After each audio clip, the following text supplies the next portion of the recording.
What are you calling it? What do you say? Well, I don't know. I just feel like Morocco is Morocco, but once you add a Congolese in the mix, it becomes Morocco, and it's as simple as that. And I'm like, the moment they let me in, Morocco changed.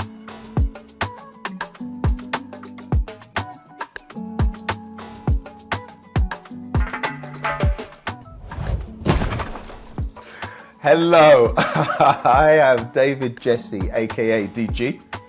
What's going on, my people? I'm Guvna B. Welcome once again. Thank you for coming back to AFCONnect, the first podcast to celebrate African football, its players, and their impact around the globe. Now, this week we have not one but two very special guests, dear to our heart. It's none other than comedian Eddie Kadi and Egyptian footballer Sarah Essam. So they're coming on later, but before they come on, Guvna B, how has your Christmas period been? What's been going on? It was good. Kids are happy. I got two kids, and I feel like the holidays are always more fun with little kids around. So we had a good time. It was a bit weird not having domestic football on Boxing Day because that's a bit of a tradition, but not to worry. AFCON delivered in many, many ways. So yeah, man, I had a good holiday. How about you? And did you, just on that domestic football, did you manage to catch up on football on the 27th? And... I'm just checking in on you, bro. I'm just checking in on you. How? Nah, I didn't. I didn't. You didn't? Okay, cool. Yeah, cool. I caught glimpses of stuff, but I didn't really pay too much attention. So we can sure. move on, man. Tell me Absolutely. about Absolutely, because Eddie Kadi, one of our guests, was born in Fulham. I also was born in Fulham as well. So it's just an interesting, it's an interesting episode. But Christmas was good. It was kind of different for us. We went out to eat, which was a bit weird to not have jollof rice and not have plantain on Christmas Day. Like, at a restaurant, or we went out to a restaurant to have our Christmas lunch, which was weird because Emma and I have taken on kind of hosting for my family. So for the last 6 years, we've done that. And that's been amazing. It's something we love to do. We love to host. I know you've not been to my house to eat, but we do love to, host a few people. I got offered a little something. You did get offered a little something. So we love to do that. So it was a little bit weird, but it was nice because I felt like I was able to be present in all the little bits, not worried about the turkey, the jollof, It was really nice. And then we had everyone over in the evening. So I'm not mad at it. It just needs a little bit of tweaking for us. There was, of course, a ton of games in AFCON since we last recorded to now. So we're just going to flash up some results and just go through a few of the talking points there.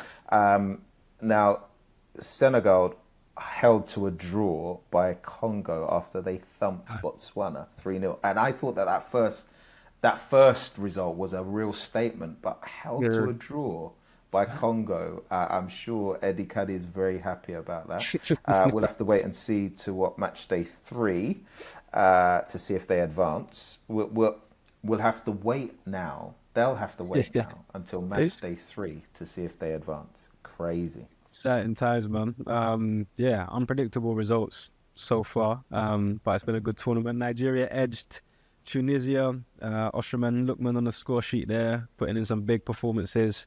Iwobi got a few assists too, and they also advanced to the knockout stages. I'm sure their fans will be happy to hear.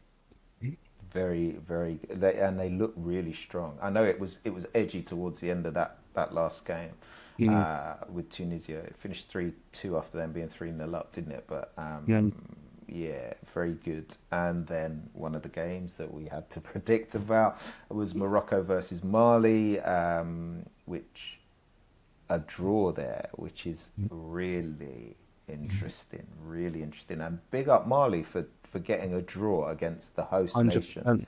It's a massive result. It's a massive result. Egypt, strong favourites. I like the look of them from the start of the tournament, as did many others. They advanced to the last 16 thanks to a penalty from none other than Mohamed Salah. Obviously, Salah also scored in extra time or stoppage time to sink Zimbabwe. I'll do that again. An extra 10. Obviously, Salah also scored late on to sink Zimbabwe. So he's in line to prove certain ex-Liverpool player wrong. And maybe even certain podcast show hosts right even. Algeria beat Sudan 3-0, laying down a marker, I would say. Laying down a marker. North Africa, it's interesting. You know, people have spoken about the weather there, being more suited to the players. But let's see. It's exciting times. But there were 3 games in particular that we were looking at that we had to give predictions on. I don't know if we want to skip this part and move on to our very special guest. Let's not skip this part, man. You want to do that? Yeah. Okay. Yeah, see how we did. Sure. No problem. So the first one was Egypt, South Africa. I went for a draw, and your sort of plucked out of the air guess was a 1-0 win for Egypt, and the result was 1-0. Man. Bro, listen. Just let me just ask you a question. Yes, and you know I'm a Mo Salah fan. Yeah. Was that Mo Salah penalty a penalty in your humble opinion? Was that? I think that the standard of refereeing at AFCON, and I noticed this last year, and I'm seeing it again this year, is of a very high level. So I'm led to believe that was a penalty. That was a pen. Let's put it right. If he was wearing the Liverpool jersey, you'd want that as a penalty, wouldn't you? 100% all day long. His hand is too high. It's in the man's face. All of that. If I'm not wearing a Liverpool jersey or that happens against me, I'm thinking he's just holding off the player and the player runs into his hand. So it's a tough call. But what I would say is I don't think the Bafana penalty claim was one. I think it's very hard where the player's just supporting himself like that. I think that's very hard to call. So anyway, apparently you get 3 points for a rightly predicted result and scoreline. And then the next game was Zambia versus Comoros. I said 2-0 to Comoros. You said 1-0 to Zambia. The result was 0-0, so nobody benefits from that. And then the final result was Morocco versus Mali, where I went for a 3-1 and you went for a 2-2 because you were hating on my prediction of Morocco winning. And the result, as we discussed just now, was 1-1. So you get a point for that. So you've gone 4-0 ahead. Yeah, man. Do you know what though? I will say that I was led to kind of go with you on the Morocco result because I think they're strong, but it's the year of the underdog, man. I think you can't write the underdogs off. So yeah, Mali, well done, man. Big result. And it for me, it comes back to that thing that we've spoken about a lot, about what it means for these players to put on this shirt. And we have a special midweek interview coming up with an AFCON player and Premier League player. And when he talks about his passion for Africa and what he's doing there, it gives you a little insight as to what these guys are playing for. You know, the privilege to represent their country, but then also to help and be on a platform to be able to help others rise up as well. It's really powerful stuff. So yes, after the round 1 predictions, you've gone 4-0. Well done. Forfeit. We never discussed the forfeit. What do you think is a fitting forfeit for losing, or a fitting prize for winning? What would you rather? I think it's only right that the loser has to visit the opposing co-host's football team and stand domestic. Domestic. Yeah. And sit in the home stands. And take on all that it means and encompasses to be a West Ham fan, and myself in the rare event that I'd lose to be a Liverpool fan. What do you think? That is wonderful, and we love welcoming people at Anfield. So And this shirt, this very shirt that you commented on, will be the shirt that you will have to wear, I noticed which has a that Michael Owen. Yeah, there's an what did you additional one notice, that's bro? appeared out of Yeah, nowhere. yeah. Christmas present, brother. Christmas present. Nice. And and you have to sing. We'll record you singing "You'll Never Walk Alone," and I will. And if it happens. If it happens, that's the thing. We're both Christians, so we can both be praying. I don't know how that works out. But if it happens that I have to come to West Ham, I will sing the Bubbles song that you guys sing, and I'll wear a West Ham shirt. I love Do we it. do we go deep and do we go deep and make it that it has to be when the team is playing the other person's team, and you have to be in the other shirt? That is a lot. Absolutely not, because you've seen the league table. Absolutely not. I will not. I will not see my big brother, get beaten up by West Ham fans because he celebrated 5 goals that the Liverpool scored. Very good, very good. Yeah, let's keep it civil. Let's keep it civil. Okay, so that's that. And then we'll work out as well. So I've got 100%. Half my family's West Ham, so I'm here for you guys. Ish. All right, listen.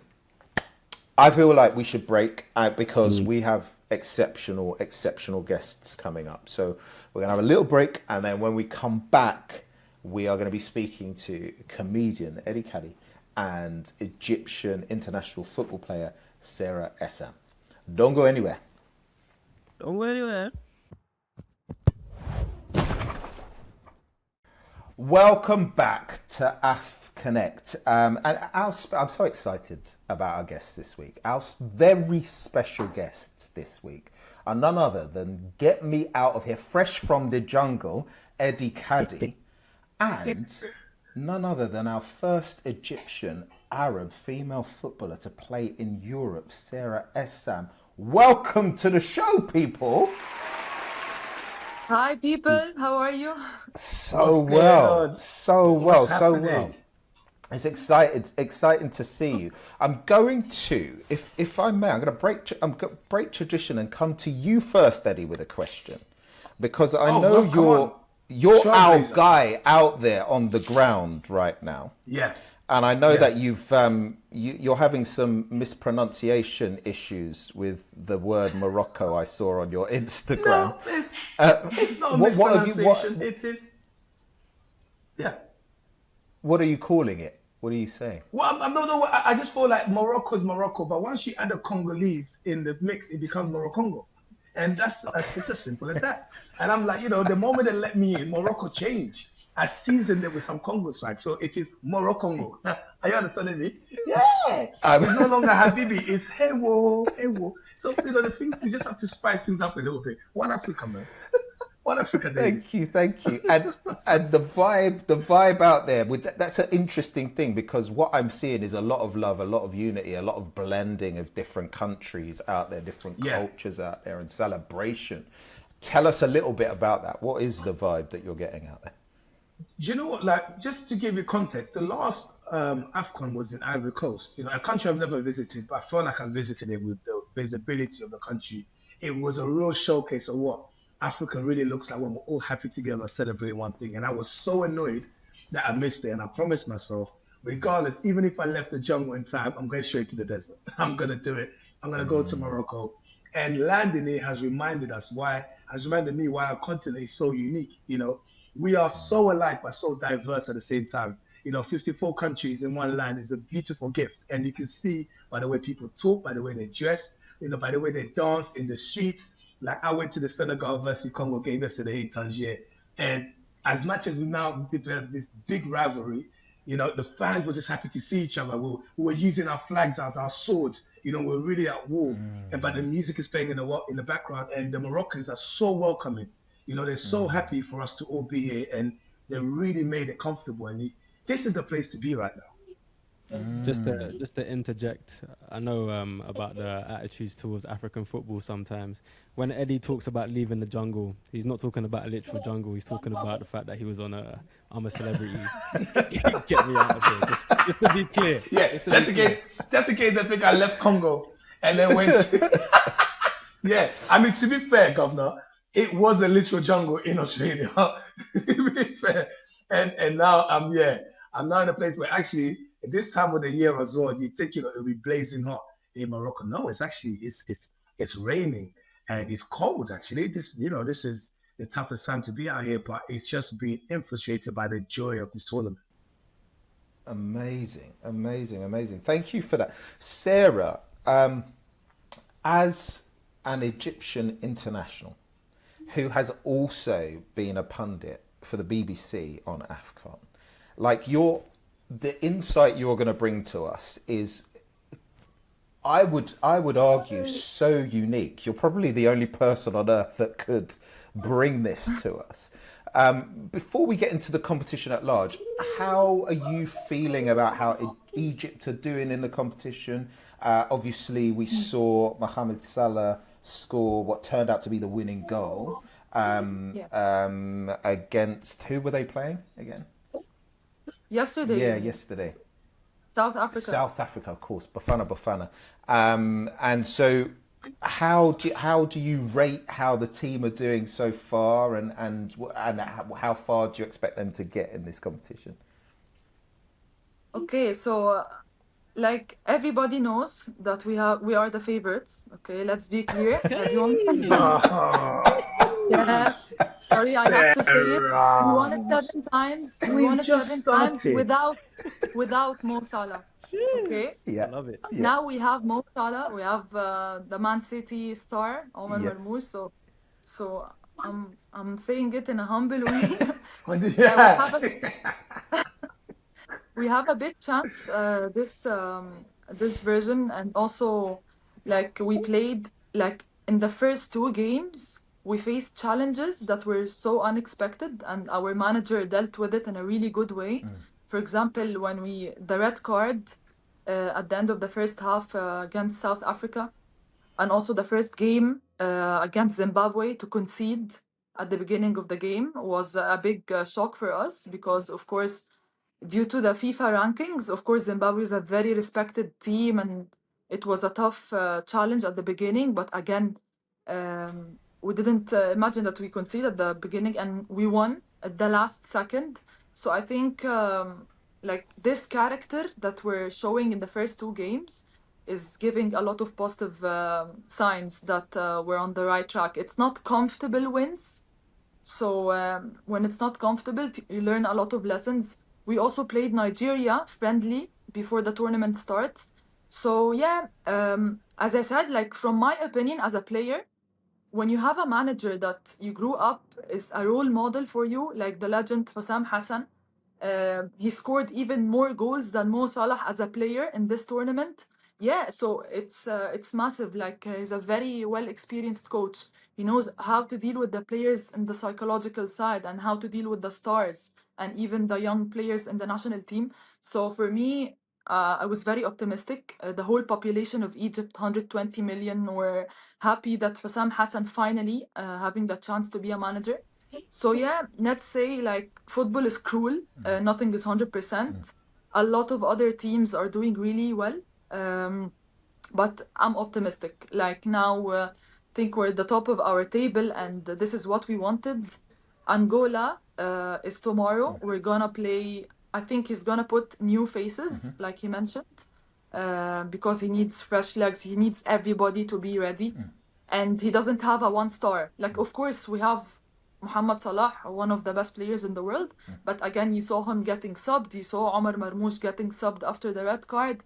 So he's being fair with all players, and this is what we need in tournaments, because we're playing for a country. Nobody plays for themselves. Yeah, very, very much a feeling of a team dynamic there. Yes, definitely. This is the most important thing. If you think about yourself as a player or individual achievements, it's not gonna like work in big tournaments like this. And again, as I said before, we have big history in this tournament. We won it 3 times consecutively before, and in total 7 titles. So this is what we're lacking, is we get the 8th. And Mohamed Salah never won one. And maybe this will give him a chance to win the Ballon d'Or one day. Maybe this, because he never won something for his country. But again, as a whole country, football for us and this tournament for us is very special. Like, we have really big memories. Ahmed Hassan, Abu Treka, of course, whole Africa knows Abu Treka. He was nominated for best player in Africa when he was a player, and big legends. Like, I grew up loving football because of these players. Yeah. And I think we need this vibes again. And since it's in Morocco, of course, you guys saw how Morocco are supporting us in the games, which I never saw before. Sarah, Yeah. it's hard to argue with a lot of the things that you said. One Africa, but fight and talk. But I have to make this fair. So I'm gonna go to Eddie, otherwise known as Mr. Congo. I'm surprised you're not on a touchline, to be honest, because everyone knows that you represent. But let's talk about DR Congo. 1 win, 1 draw. Unlucky to get the draw. Very good performance. As a West Ham fan, I got one eye on Congo because of Wan-Bissaka. But what do you think about the team this year? And above that, what does it mean for DR Congo to be represented and qualify for AFCON? You know what? Football is very, very special to us. Just in case people aren't aware, we were the first sub-Saharan African country to qualify for the World Cup, 1974. And that same year was the year that we won it as well. And you won the World Cup? Not the World Cup, the AFCON. The AFCON. No, we didn't win that World Cup. Bro, if we had won that World Cup in 1974, I'll be too big to even talk to you, right? My level of arrogance, I said I can't make it. Speak to Ghanaians. Have you guys won the World Cup? Why would I come in? We're not the same. I was going to say, speak to an AI version of me. To be fair, we actually got battered in that World Cup. But I think the experience of it, you can't take away the participation. Now, moving forward over the years, we've had a lot of hurt. And I think also just politically at home, things have been really unsettled. That's not really allowed the federation to have the best chance. Over the years, we've had some great players. One of my closest friends, Trezor Lualua, who is actually in this apartment with me, believe it or not, randomly. Wow. With me. So he's, he was, if not one of the first Congolese players to play in the Premier League, but was also a captain for the national team for a very long time. And I went to watch them during, I believe, we're getting back, I think the 2013. I believe that year was in South Africa, and then I incidentally played Ghana. I believe we lost that game. We played Niger. But like watching over the years how the guys have really tried to revive the national team, alongside the Yemi Bolassis of this world, these guys have really tried to push. We've had moments where we've come close, we were semi-finals and stuff. But it's something really special in the past couple of years now. You mentioned Wan-Bissaka there, Governor. He's a product of decisions that have been made by players who really want to represent their country now. They want to represent the soil of their mothers, and we've lacked in that. If you look at some of the biggest Congolese players over the years that have chosen to play for maybe the country they were born in, such as Claude Makelele, you're looking at Romelu Lukaku, these are massive players, Vincent Kompany. These are all Congolese players who have chosen to play for, their sort of country that they've grown up in. But now you're looking at Wan-Bissaka, who has decided that he wants to play for Congo. Noah Sadiki, one of the best players in the Premier League right now. Sunderland midfielder, and I know Sunderland are missing him. 21 years old, just a mature head on his shoulders. We've had Chancel Mbemba, who, revived Marseille for a very long time. So we've got a strong team of players, and then our own Axel Twanzebe, former Manchester United player, who's now decided to also go home. These new players are revived in this pride. They're playing at the highest level, and you can see that we are only one match closer to playing in the World Cup for the first time since 1974 after beating Cameroon and Nigeria. And Senegal were lucky to come back from a 2-0 deficit, which would have automatically qualified us for the World Cup. But, we decided to let go of that lead and lost 3-2 Now it's allowed, but now there's a new rivalry that's come from there. So watching the game yesterday, Tangier filled me with so much pride, because once we took that lead, you could feel Senegal trembling, especially after you watched their game against Botswana. They just absolutely ramsackled it. Like, I was flabbergasted watching that game, thinking, "Oh my God, this Senegalese team are looking strong." But we held our own, and they were lucky to get a point, to be honest, in my opinion. So I feel that with those 4 points, the way we're playing, there's a revival. We have some great players. The fans are absolutely behind them. I have travelled, so I've added the extra pepe on top. We've got a good chance. Eddie, you mentioned Claude Makelele there and Vincent Kompany. Would you, in your opinion, would you say that Chelsea have ever had a Congolese player or City have ever had a Congolese player? When you mention those players, would you consider them Congolese? Absolutely, 100% consider them Congolese. And these guys, they hold their country with pride. It was the same as my boy, I was talking about Lolo. He was given the opportunity to play for England when he was playing for Newcastle United. He chose Congo. It's a choice because, that's the beautiful thing about being a global citizen. You have a choice. As I've grown up in the UK from the age of 9, I feel as much British as I feel African, right? There comes a point where you kind of choose, what works for you at the time, for you, your family, just, how you want to lead your lives. But it doesn't take away from your blood, Kompany's father, I believe, was also, is someone that was very, very well connected to his country. Lukaku's father played for the Congolese national team. You understand? So it's like, Claude Makelele's father also, I believe, played for the Congolese national team. So these guys are rooted in the national team, but sometimes, you look at other players as well, like Mbappe, he could play for Cameroon or Algeria, I believe, if he wanted to. So these are choices that are made, but these people speak their languages. They go back home often. They have projects back home. It's just how opportunity arises, So I do always look at that. I even look at, we had a player called Bosengwa, who has Angolan blood, but also has Portuguese blood, so Congolese blood. So we all consider ourselves global citizens. We are Congolese, but we also have opportunity to connect and represent other places that have also contributed in our growth. That is beautiful. It reminds me of Frimpong or Jarell Kwanzaa or Cody Gakpo. I know what he's doing. I'm going to ignore it. I know what he's doing. I'm going to ignore it. Okay. There's backstory to this, which we'll get on to. I can see what he's. I can see what he's doing. Before we get onto the backstory, you mentioned the World Cup a few times, and Sarah, you were selected in 2022 as a World Cup ambassador. You were in a film with David Beckham. You've broken many records in your career, and I just wondered. Was a dream. What was that? Was a dream for me. Like, never imagined, like, yeah, of course. Like, I'm still dreaming that our women national team will go to the World Cup. Amen. But guess what? Like, I was in the World Cup, but as an ambassador with David Beckham. So as an African, as an Arab and Egyptian, it was a huge honor for me.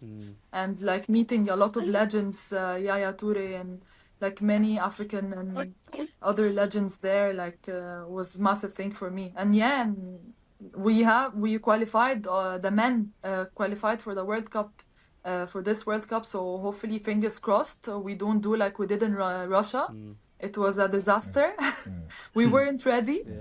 We were so happy when we qualified because we haven't for like 20 years or 18 years. So hopefully this time we're well prepared and we represent our football, our culture in the best possible way. But let's just focus on the AFCON for now. I get you. When you look back over your career and your achievements, do you have a highlight or your personal favorite of what you're most proud of? Look, I try to tell myself every day, of course, it's important to give yourself credit over like small successes. But again, like to not feel the success too much, because when you feel it too much, you're not hungry anymore. And for me, like I never imagined that I could inspire the next generation of Arab and African young girls even by 1%. And it happened like when I traveled to England and I started from zero. I was just turned 18 and it was crazy, like in Egypt, to say that you want to play football as a woman. So yeah, when I became the first Arab and Egyptian to play in UK and Spain, and was chosen for the FIFA ambassador, and I was also continuing my education because my family, you know, African, you have to be a doctor or an engineer. No in between. African family, you got 4 choices of career: doctor, lawyer, engineer, disgrace to the family. No matter what you do. Yeah. Even if you make a lot of money, Yeah. you have to get your bachelor degree. So We were allowed to be lawyers and accountants as well, but engineer friend. and doctor was in there. Yeah. our TikTokers, trust me, 100%. it means a lot of money now. Wow. Yeah, of course, proud of every little moment, and I try to keep going and to help my national team and to, of course, be proud to be Egyptian wherever I go, like to represent our culture the best possible way. I love that. And Eddie, obviously, you've got a well-decorated footballing career, charity events. I thought you'd never say a party fight.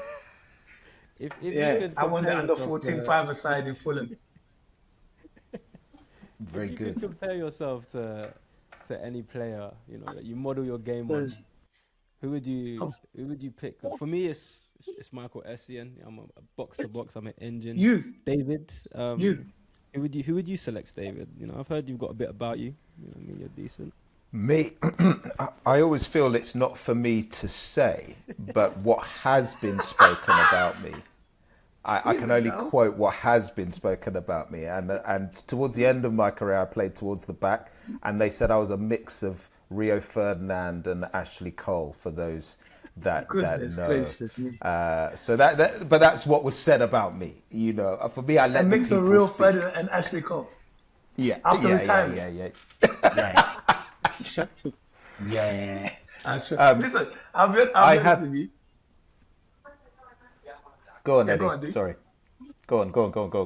I'd love to hear No, your. you know, when you look like you can play football, you've got that build, you know, the cheekbones, meaning like 0% fat. Like you look like you can really go for it. When you put on that suit, you're the diplomat. I'm like, yeah, this is what they wear in the FA Cup final. So I can believe that. But that's all AI to me. That's artificial intelligence. The reality is, will you stop it? Will you stop? Fair enough. I'm not sure we heard who you would compare yourself to. Who did you say? I thought you never asked. I don't want to show off. But Yeah. you know, for me, I'm a midfield general. You know, but I have a balance. I'm a midfield general, but I can switch to forward. So in terms of the midfield, Roy Keane, you know, I'm a guy that can spread that ball, but really hold that midfield very strong. I'm a leader. Do you know what I mean? I don't take no nonsense. But also, I'm very supple, very flexible, like Romario. If you remember, one of the greatest forwards that's ever played. So you put me at the front. You remember he was at his high G Barcelona. As a Manchester Correct. United fan, we feared him when we played him in the Champions League. You know, Correct. him and Stoichkov at the front. I modeled my football around Romario. He just used to hover around the ball. He used to float. Yeah. You know, I'm sure Sarah can, attest to that. Well, I was going to ask Sarah, like, yeah. what? Because your goal scoring record is it's pretty strong. Like, what players inspired you? You've said about big inspirations, but who would you sort of model your game on, or do you just think you play the Sarah Essam game, or is there? It's one player that I really compare myself to every day, and she motivates me a lot, which is me, Sarah Essam. Fantastic. This is the only player that Fantastic. yeah, like the biggest thing for me is like you compare yourself by yourself, the version you were yesterday and every day. But of course, I don't want to be not nice. I need to answer your question. Yeah, but Sarah, I the loved issue it. is, can I be honest with you, Sarah? You can compare yourself to yourself. We never made it. I don't see myself like a player or someone specific, because when you focus on someone so much, you just limit your own capabilities. But I like to take the best thing out of many, like not even footballers, like even from other careers, like the positives that they have, and then I take it to myself, and then the negatives I learned from it. So this is what I do. Like I can watch something on social media, for example, which inspires me, which motivates me, which open my minds to other things that can help me with what I'm doing in the moment. So I don't want to be too serious. No, But this is my honest opinion. Like I don't have a specific role model that yeah, it's very important because when I started again, I didn't have this female role model that wants to be an engineer and want to play football abroad. And so for me, like to be your own role model and to believe in yourself, be your own source of support and motivation is very, very important, because sometimes you have all the support around you and then you feel a lot of comfortable. Yeah. So yeah, you don't push yourself, but yeah, I of think course that's my family, my brother, my parents, they motivate me a lot. I think it's a wonderful point. And actually, as I look around this screen of esteemed guests, in very many ways, you're all pioneers. You know, like to be a Mobo award-winning gospel rap artist in the UK was something I never grew up with. You know, to be a comedian that was born in the Congo, then comes here and is now fast becoming a household name. I can't name many other Congolese people that have done that. You know, to be the first. So there are elements in all of us where there's no path. You know, you have to like pave it yourself. So I really respect your answer. And of course, we're talking about our hobby and you're talking about your career, you know, so that your answer is very fitting. But one thing I wanted to ask you. Thank you. You're very, very welcome, and thank you for sharing that. One thing I did want to ask you is, you spend a lot of time in Egypt, often. Like, where are the places that you would go to like grab a coffee, the restaurants, like, because obviously if we went there as tourists, we'd probably tick off all the boxes, but where would you say, this place you must visit, you must go to? Okay. For me to suggest to you guys where to go, definitely one of the best places in Egypt, the Red Sea. A lot of people go there and they really, really enjoy it. Like the vibes, as you mentioned about Morocco, no, we're more generous than not generosity. Yeah, I'll put that to it's test, something in the Arabs. You're really gonna enjoy like the Red Sea part, El Guna, Hurghada. In Cairo, of course, let's go to Cairo because now everybody knows like they opened the biggest museum in Africa, the Grand Egyptian Museum. So they have like a specific airport for you to go to the Sphinx airport, see the Sphinx, and then enjoy the museum. Yes, it's amazing. They just did the opening 2 months ago. So it's beautiful. You see the history, you see great things you're gonna enjoy in the country, in the Cairo, in the capital. Yeah, so you have like in Egypt, you have a taste of everything. If you want to go to, cafes in the street, like really good vibes, really humble, people are very close together, you're gonna enjoy. If you go to luxury places, you're gonna enjoy it. So we have like this mix of we're a lot of people. Where population is huge. So if depends what you wanna do, depends what you wanna experience. You will find it.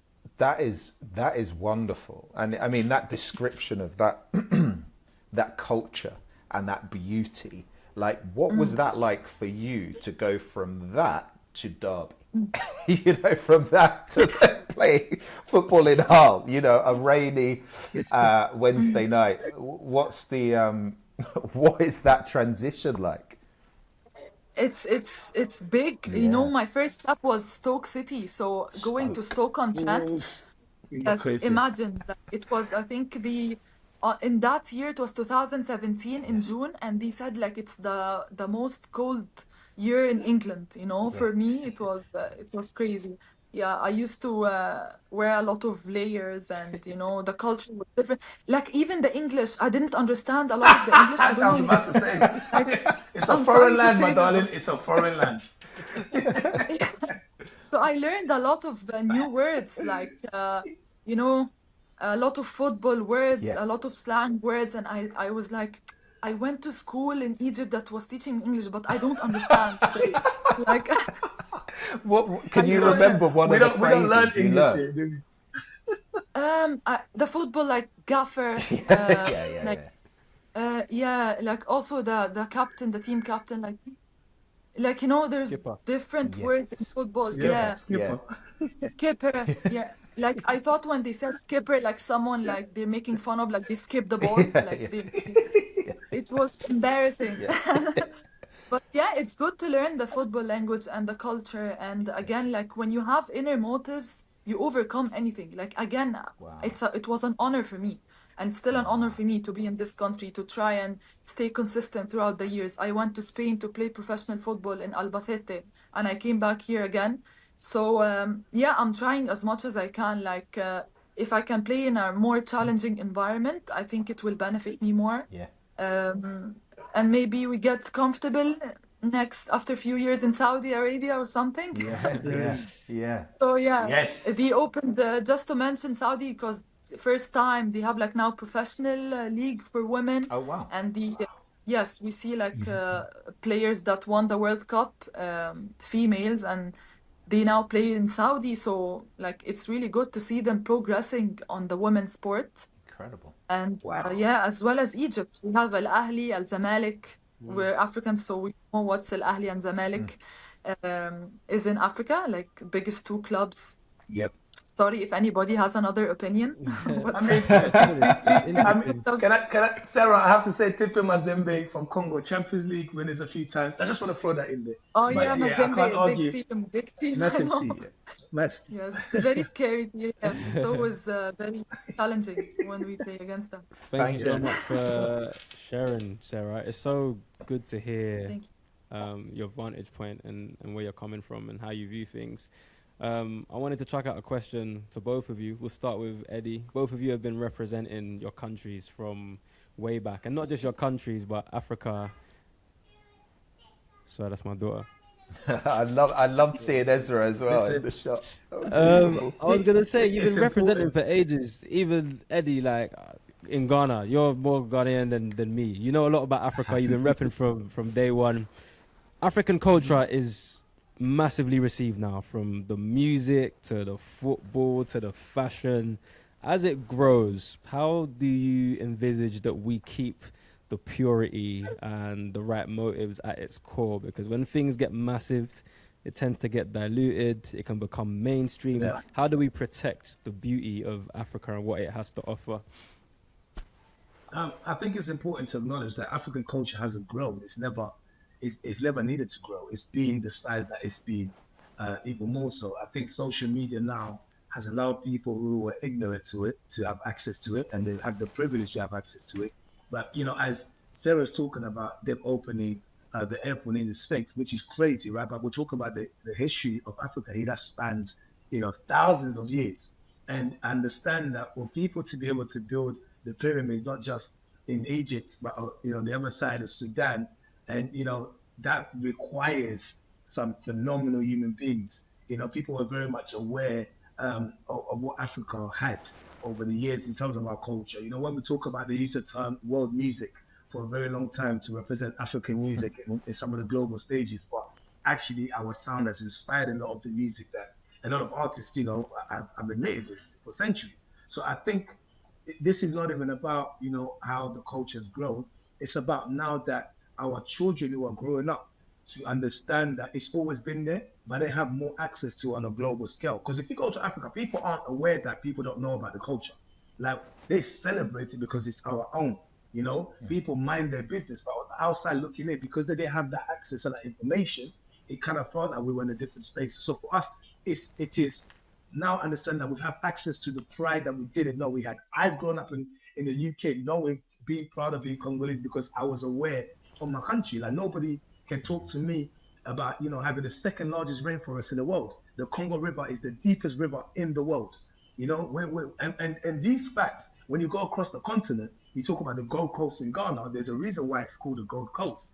If you go to southern part of Africa, not just South Africa, there's a reason why you have some of the biggest waterfalls in the world. Like the terrain alone, on top of the fact that as a community, we hold the vast majority of the minerals that sustains the world. So these information are things that we were supposed to know. A lot of people already knew, and we have to just maintain that information. I think pride is not, how do I put it? Pride is not really a factor in it. It's just about knowing who we are. And it doesn't matter what other people think of us. We conduct ourselves because we know who we are. And we know that we hold the world accountable every single time someone tries to act ignorant. That's why these are the best times we live in, because technology has showed us that We are who we've always been, and we'll continue to be who we've always been. That's a fact. Yes, definitely, I agree. Like to be proud of your roots and to speak about it. I know you mentioned like it's ignorance sometimes when people don't know how big is our culture. And even now, like this tournament, a lot of people don't know anything about it. Like I was walking a few days ago in the streets trying to tell anybody to have that channel. Like they don't even know that the tournament is going on. So sometimes it's also our part to speak up and to always be proud and to like say things, give information, be always proud, not shy to speak about our like this is what we're doing now at the moment. Yeah. Like I'm sure anybody's watching this like have taken a lot of information out of our podcast already, and they want to explore more, and they are proud as well to know about our African culture and how proud we are from our roots. So it's always good to keep celebrating, keep doing festivals, the even the food, celebrating.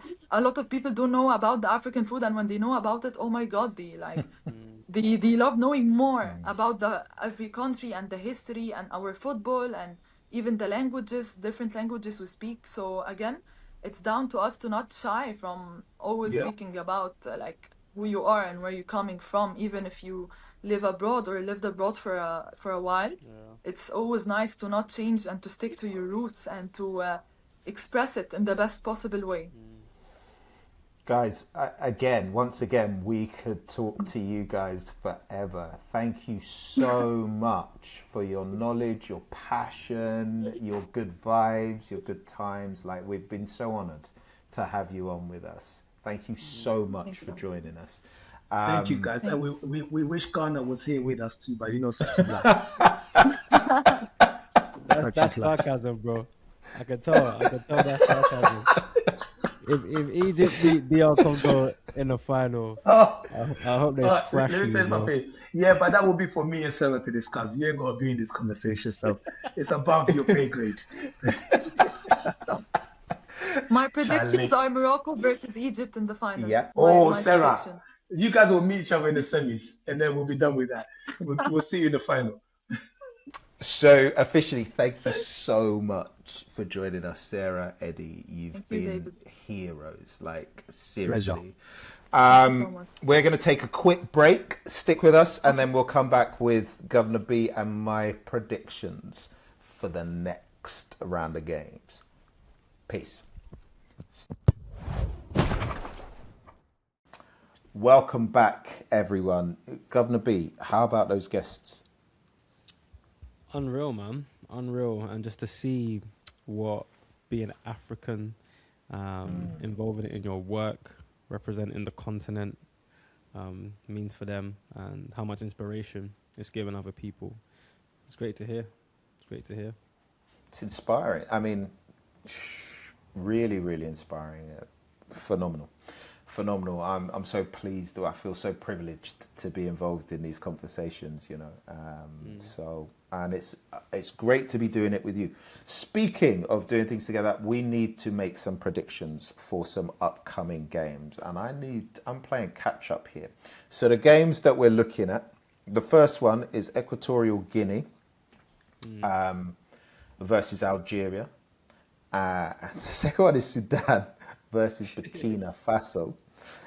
And the third one is Gabon versus Ivory Coast. So, quick thing about Burkina Faso before we go on to the predictions. Did you see this the equalising goal that they had against Equatorial Guinea? And the scorer of that goal, did you know his story? I stumbled across his story this week. No, I don't. So it's a player called Georgie. I want to say his name correct. It's a player called Georgie Minungi, and he lost his sight in his left eye in 2023, right before he signs pro. Signs pro in 2024 to Seattle in the MLS.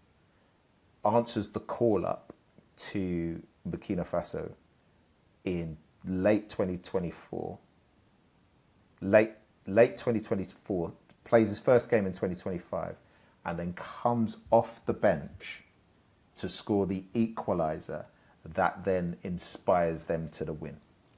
Incredible story. A pure AFCON story. And they thought he wasn't going to play again. So the fortitude and the strength to be able to go and achieve that is incredible. Just wanted to share that. So, first prediction, Equatorial Guinea versus Algeria. What are you saying? Algeria. I'm going for an Algeria win. At the time of recording this, they're 1-0 up. Looks like a Mahrez penalty. And yeah, I've said from day one, they're a strong team. And I think the aura, we got to pay attention to aura. I see Zinedine Zidane in the stands supporting his son, their goalkeeper. And obviously that doesn't really count for very much, but Zidane had a lot of aura, so I'm going to Algeria, man. I'll say a 2-0 win. 2-0 win. Oh man. What do you reckon? That's exactly what I was going to go for. So I got there first, bro. I'm gonna say a Algeria win. They've been playing for a minute though, right? So it's about to end, is it? Yeah. How many minutes? They've got 25 minutes left. 25 minutes left. This is Algeria, Equatorial Guinea. No. This is Algeria, Burkina Faso. So our prediction is Algeria, Equatorial Guinea, yeah? And you're sticking with 1-0, yeah? Okay. Yeah. 2-0. So you're sticking with 2-0. I am going to go with a 2-1. You said a goalkeeper is Zinedine Zidane's son. Yeah. Does he let in goals? I'm going to go with 2. It's hard to come by in AFCON though. Yeah. When it gets to 70, 80 minutes, it's not like that Pep Guardiola type of football where they're letting off shots from everywhere, which I love. So. Yeah. Okay. Second game, Sudan versus Burkina Faso. Why don't you go first, just because it's fair, in case I guess the same result again. So I am going to go Burkina Faso. I really enjoyed them. I thought their spirit to come from behind. And I think that they are on a high. So I am going to go for them. And I'm going to say 2-1 again, Burkina Faso.